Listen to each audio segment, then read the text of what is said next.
For more on President Trump's plan, we're joined by Scott Schober. He's the president and CEO of Berkeley Varitronics Systems. Good to have you on the program today.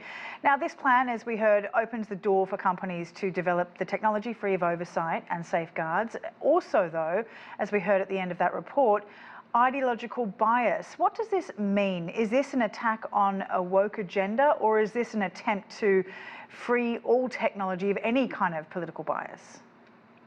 Yeah, certainly with, I think, the Trump regime behind it, they're going after a certain aspect of it, be it that of the woke, but one could argue it's to really prevent any bias leaning this direction or that direction politically.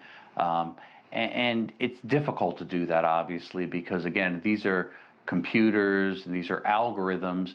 Who's behind that? It's people. So you have to have a balanced view of who's behind putting the smarts into a lot of this. So it's going to be a challenging, no matter how you look at it, and maybe several iterations of tweaking the algorithm, and over time and the right oversight, they can get it so it's relatively fair and not too biased. What about the paring back of these regulations? What are some of the biggest concern in terms of losing the oversight and safeguards that currently protect AI systems?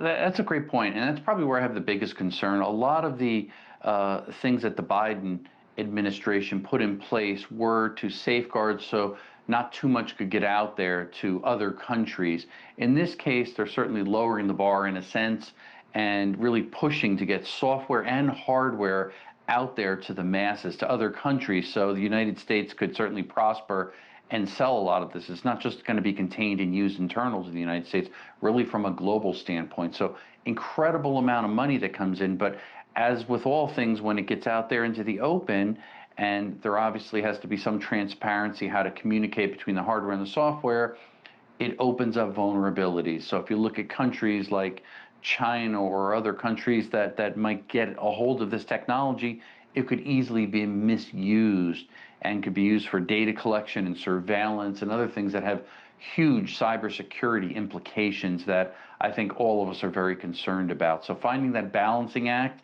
still has to be done. And to me, there has to be some level of reasonable oversight and regulation, especially in the cybersecurity concern, because all of our information is out there. We don't want to put more information out there and have other countries having access to it, because it could be very detrimental to national security. And there's still so much we're learning about AI, not least, the way it can replace jobs. It already has done, and no doubt will continue to do so.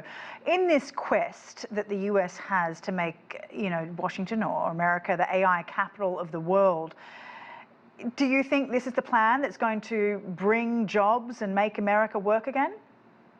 A brilliant point, and that's a concern we all have. Yes, there's going to be jobs that are lost. There's no doubt about that, because certain things that are extremely repetitive, AI will replace it. So there will be jobs that are lost. What will happen, and hopefully if it's handled properly, there'll be some upskilling and job training where the new workforce will have skills and AI skills specific to the new tasks that are needed. So there'll be new jobs that are created. Hopefully that will balance out over time, the jobs that are taken away versus the new jobs that are created. But I think for anybody listening, your viewers need to appreciate AI is here now and it's here to stay. So gaining these important AI-related skills, regardless of what your job is, will just make you more valuable to any employer, and that's important to start working on that right now. And part of this plan is to limit exports to China, citing that chips could help advance the military there. Is this a fair security concern, do you think? Oh, absolutely. It's been a concern, it is a concern today, and it will be in the future. If we just go back a couple of years to what happened with Huawei and the infrastructure build out for the wireless networks, they represented about 65% of all the infrastructure equipment. And we know some of the problems that have been proven that have been used for surveillance and other things, and a lot of that was pulled away for good reason, for national security, and a lot of other countries followed suit. The same thing is here. Now he's opened up, Trump has opened up NVIDIA shipping out chipsets to China again, which is a little bit surprising, but there again, there's some concern. If too much technology gets out there in the wrong hands, it could be used against the United States for security concerns. All right, Scott Schober, really appreciate your time. Thank you. Thank you so much.